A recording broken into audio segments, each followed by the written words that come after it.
네, 안녕하십니까. 김 선생의 서울 이야기를 지내는 강사 김효입니다. 오늘 이 시간에는 산마루에 나 있는 성문, 잔문이란 제목으로 말씀을 드려보도록 하겠습니다.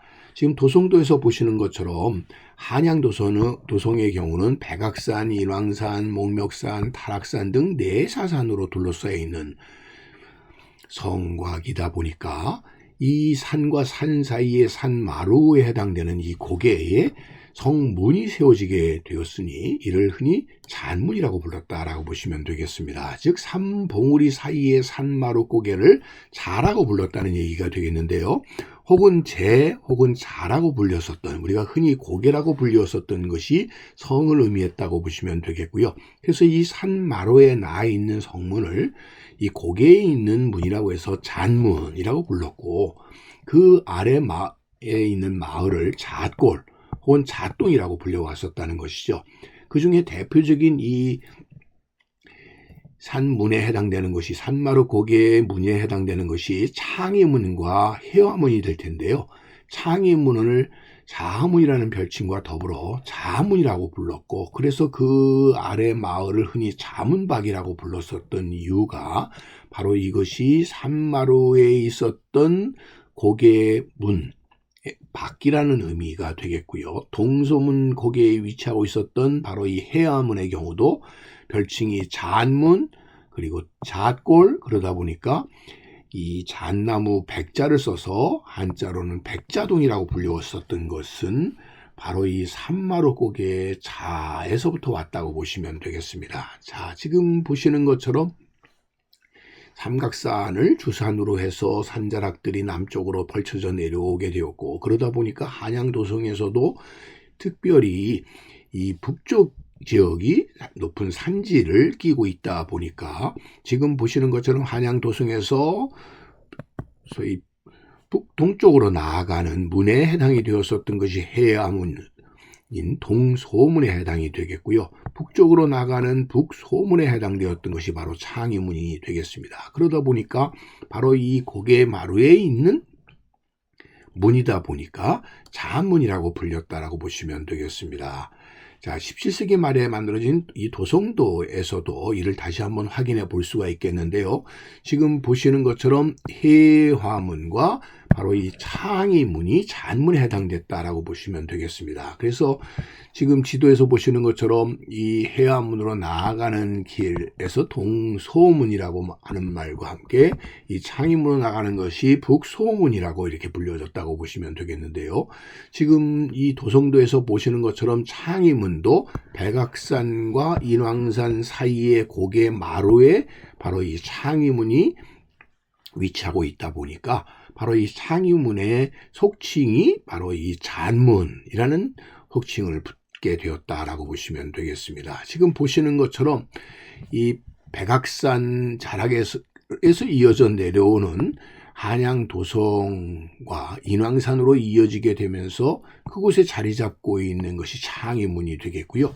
그러다 보니까 이 창의문이라고 하는 것은 산 자락에 위치하고 있어서, 고개마루에 위치하고 있어서 이 문을 일명 자문이라고 불려서 이 자문 밖, 성곽 밖을 자문박이라고 불렸었다라고 보시면 되겠습니다. 즉 공식 명칭은 바로 이 창의문이지만 이것이 자문박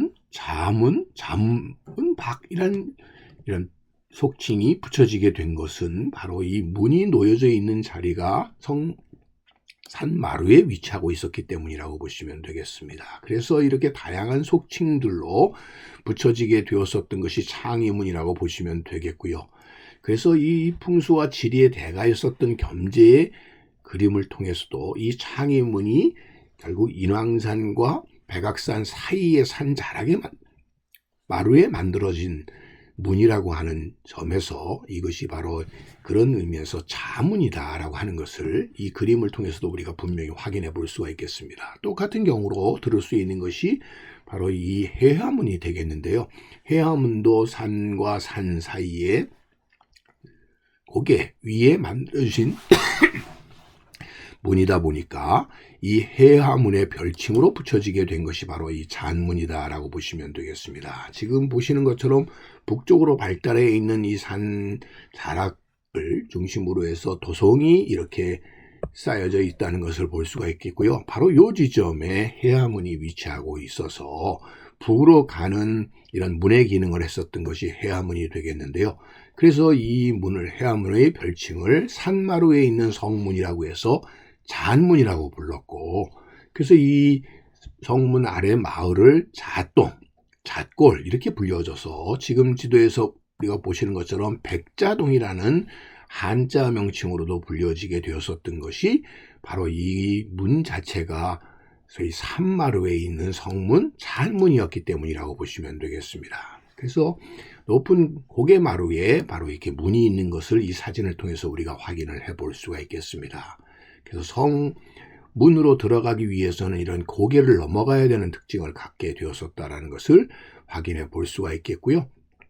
타락산과 응봉 사이의 산 자락에 바로 이렇게 고개마루에 해화문이 위치했었다는 것을 알 수가 있고, 그러다 보니까 겸재 그림 속에서도 바로 이 해화문을 표시하고 있는 동소문도에서도 우리가 보시는 것처럼 산과 산 사이의 산 고개에 바로 이렇게 성문이 위치하고 있었다라고 하는 점에서 일반적으로는 이 문의 이름을 소위 잔문이라고 불리우는 계기가 되었다고 보시면 되겠고요.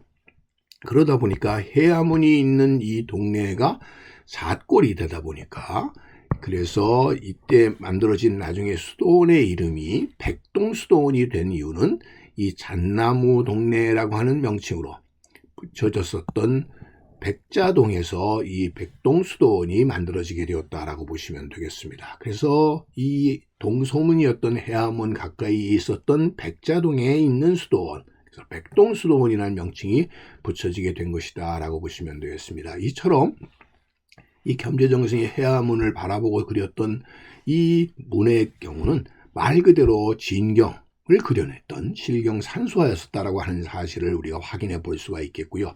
실제로 당시에는 문루가 임진왜란 이후에 소실되어서 없어져 버렸던 것을 우리가 분명히 확인해 볼 수 있다라고 하는 점에서 겸재정선의 이 그림을 통해서 당시의 우리의 모습을, 이 잣골의 잔문의 모습을 우리가 확실하게 알 수 있다라고 보시면 되겠습니다. 그러다 보니까 원래 붙여졌었던 명칭은 홍화문이었는데 이 홍화문이 창경궁의 정문으로 쓰여지게 되면서 해화문으로 중종 때 와서 개칭되게 되었고, 그 개칭되었던 것이 오늘날까지 정명으로 이렇게 전해져 내려오는 것이고, 또 한편으로는 동소문 혹은 잔문이라고 이렇게 속칭되게 되었었던 문이 오늘날의 해화문이다 이렇게 보시면 되겠습니다.